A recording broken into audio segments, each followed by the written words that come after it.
Welcome friends to another session of fluid mechanics and rate processes. Today we are going to talk about heat transfer. It's a new topic that we want to begin. So first let's understand what is heat transfer.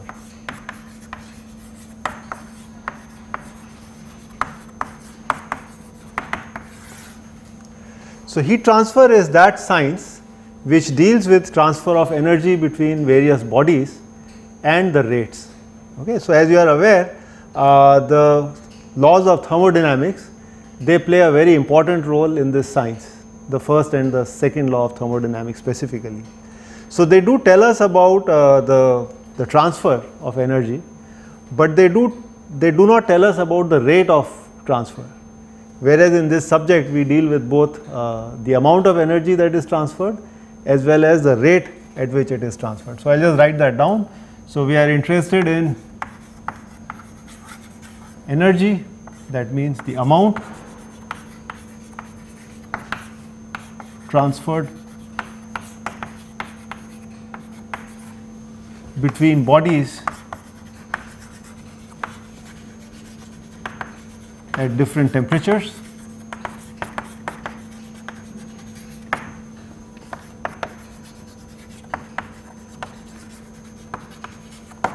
And we are also interested in the rate of energy transfer.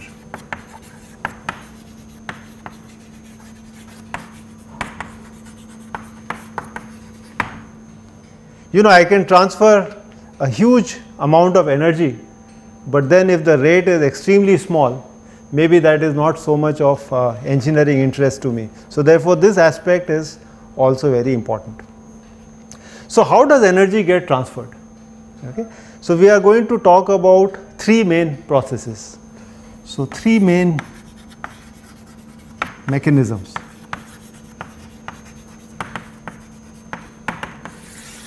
And one is the conduction. Then we have convection. And the third one we are going to talk about is radiation. Okay, so these are the three mechanisms, and I first want to give you a small introduction to each one of them, and then of course we will talk a little bit in more detail about at least two of them. So first, the idea of conduction.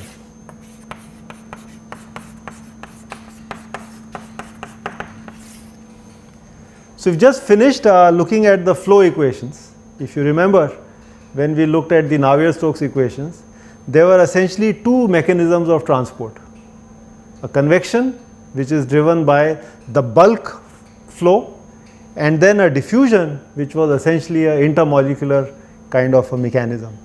So conduction is more like diffusion. Okay, so this is in some sense driven by diffusion mechanisms. How does it take place?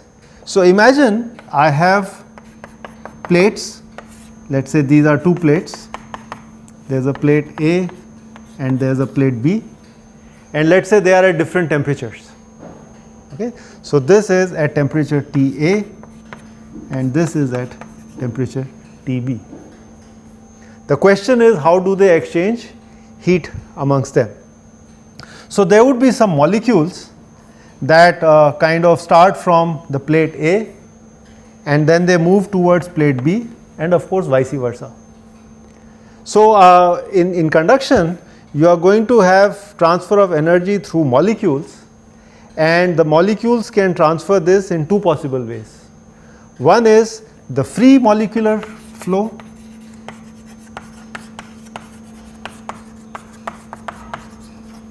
and the other is through collisions. Okay. So imagine the plate A is at higher temperature, so TA is greater than TB. What does temperature reflect? As you know, the particles of this fluid, they have a certain vibrational motion. Okay, so you have these particles or molecules, they actually vibrate about a mean location, and the more they vibrate, we say that more is their internal energy, and therefore the gas locally has a higher temperature. So these particles have higher vibrational energy than possibly the molecules that are in contact with B. Now what happens? These molecules can travel to the plate B and carry along with it the internal energy with a larger vibration, and thereby you can have conduction from A to B through a diffusive process or a molecular process. What can also happen is that the intermolecular distance may be small, so the gas is a little bit dense. So particles that start from A, they actually can collide some other particles on the way, and then they in turn can transfer energy to B. So therefore the energy transfer can take place through either a free molecular flow, which is collisionless. So I have a direct transmission of a molecule going from plate A to plate B, that is possible. Or I could have collisions in between, you know, they transfer energy through these intermolecular collisions, and thereby they transfer the energy from plate A to B. Now when do these mechanisms become relatively more important compared to each other? We are not going to go too much in details. There are separate courses that you can take to look into those. But all I would say is that as far as conduction in a gas is concerned, that's really the mechanism of diffusion. The same mechanism would also happen in solids and liquids. As you know, in liquids the particles are, or the molecules are more densely packed, and in solids they are even more dense. Okay, but the basic mechanism remains the same. Okay, as far as conduction is concerned, even though the mechanism is at a molecular level, do we have a formula or some kind of a mathematical model which can represent conduction? So I want to talk about a model for conduction.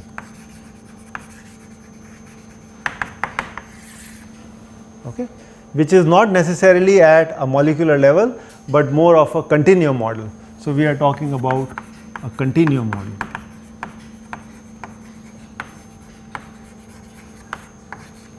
So this was proposed by a French scientist, a French mathematician by the name of Fourier,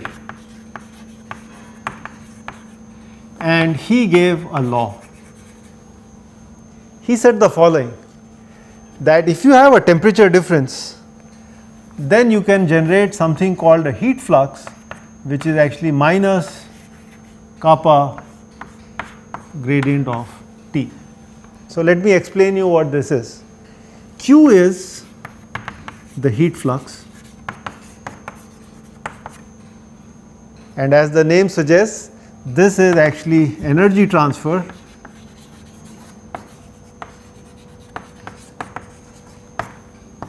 per unit area. Okay. K is the thermal conductivity.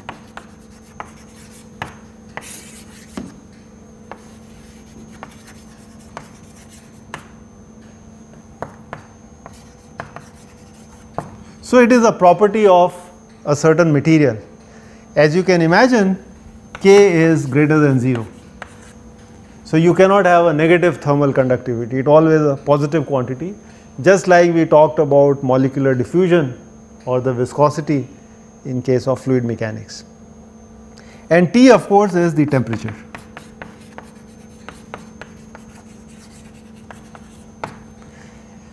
Let me also give you their SI units. So let us write down here the SI units. So the heat flux would have the units of watt per meter square. It is energy transfer per unit area. Temperature, as you can imagine, is simply Kelvin. Okay. So we will use this unit in this part of the course. And from this you can see what is the unit for thermal conductivity, and that would be simply watt per meter Kelvin. Okay. Now a little bit about the flux. Flux actually is a vector quantity. Okay. So how do I represent flux?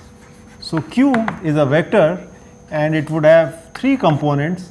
So Qxi plus Qyj and Qzk. And these three are the components in the Cartesian direction. You can of course write Q in the cylindrical coordinates or the spherical coordinates and so on. How about the gradient? The gradient we have looked at in the fluid mechanics part of the course also. So again it is a vector, okay, and the vector is going to be given as del t by del x, I component plus del t by del y, the j component plus del t by del z, the kth component. Okay. I hope you do not confuse the unit vector k with conductivity, this k over here. So please be careful about that. Alright, a word about the thermal conductivity. So here I have written k to be a scalar. Okay. So I will just put a remark here. Note k is a scalar, and this actually is a property of the material. Okay. So it does not depend on the heat transfer as such, it does not depend on the flow, it actually depends on what material you have. Of course it could depend on temperature. So I could have a situation where the conductivity of a material changes whether the material is hot or cold, that is possible. But when we talk about linear heat conduction, and for this equation to be linear, I already have a temperature here, so I do not want any other temperature dependence.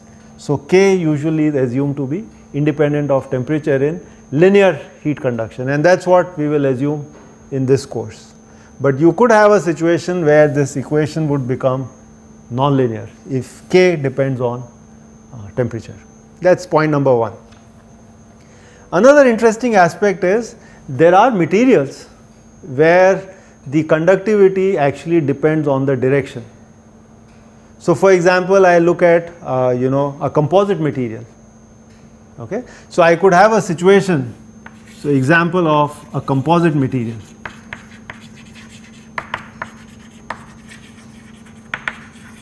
So suppose I did this, I took, let us say, iron,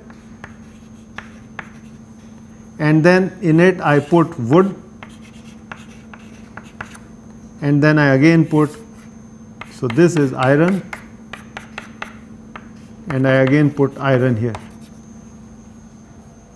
So I have two iron slabs which are sandwiching a wood slab. Okay. And now you can see that if I talk about the conductivity of this material, then it has a fairly high conductivity along the x direction, right. So if I put this surface to be hot and this is cold, then energy can transfer from hot to cold in a relatively easy manner because of the high conductivity of iron.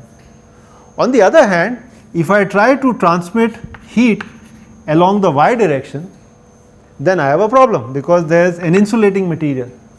So this would act as a good insulator for the y direction, but a good conductor in the x direction. So how do you resolve that?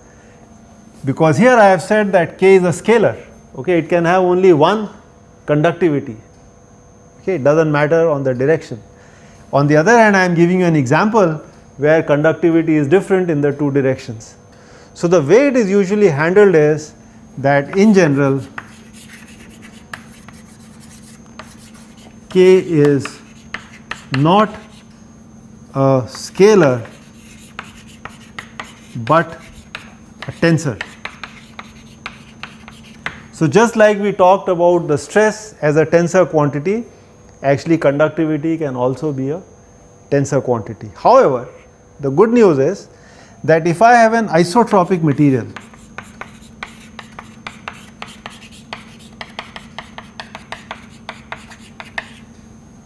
isotropic means it is same in all directions.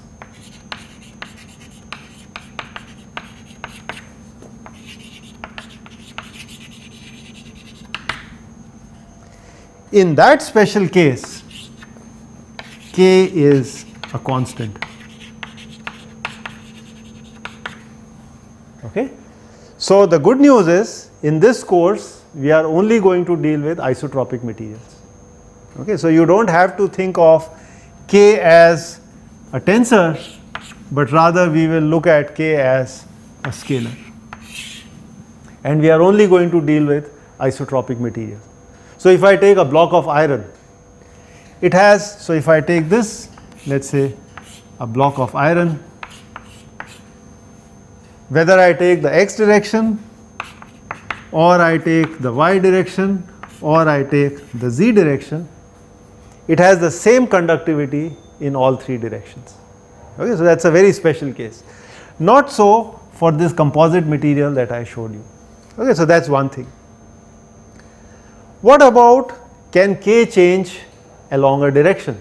So, maybe it is the same value in all directions, but if I go along the length of this material, suppose I go along the z direction or for that matter along the x direction, can I have the conductivity change? And the answer is yes.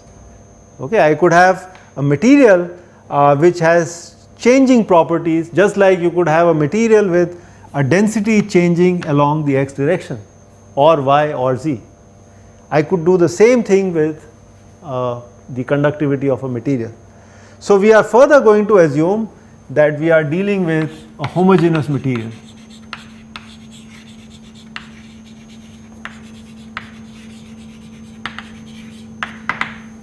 So, homogeneous material means that K, for example, does not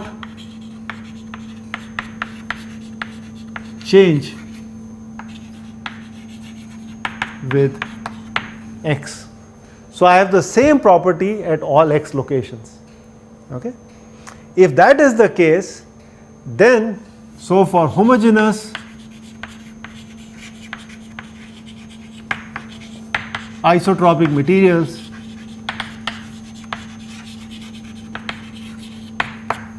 K is a constant.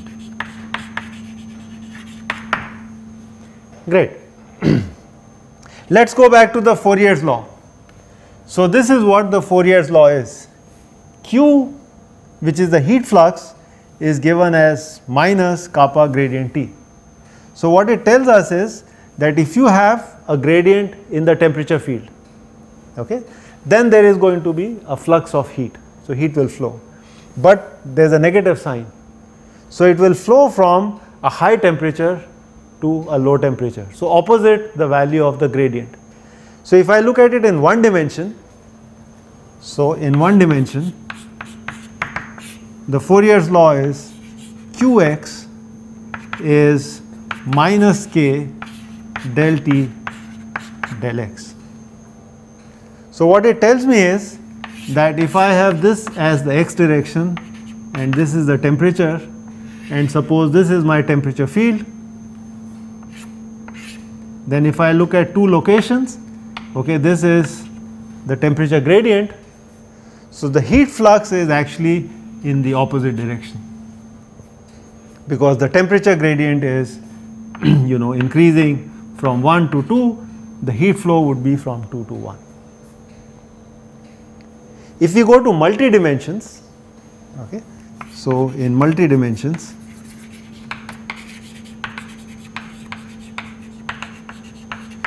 we often talk about Qn,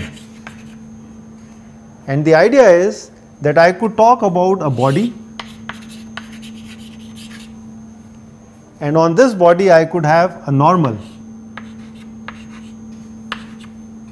a unit normal for example, and I could talk about Qn. That means because Q is a vector, what is the component in the normal direction?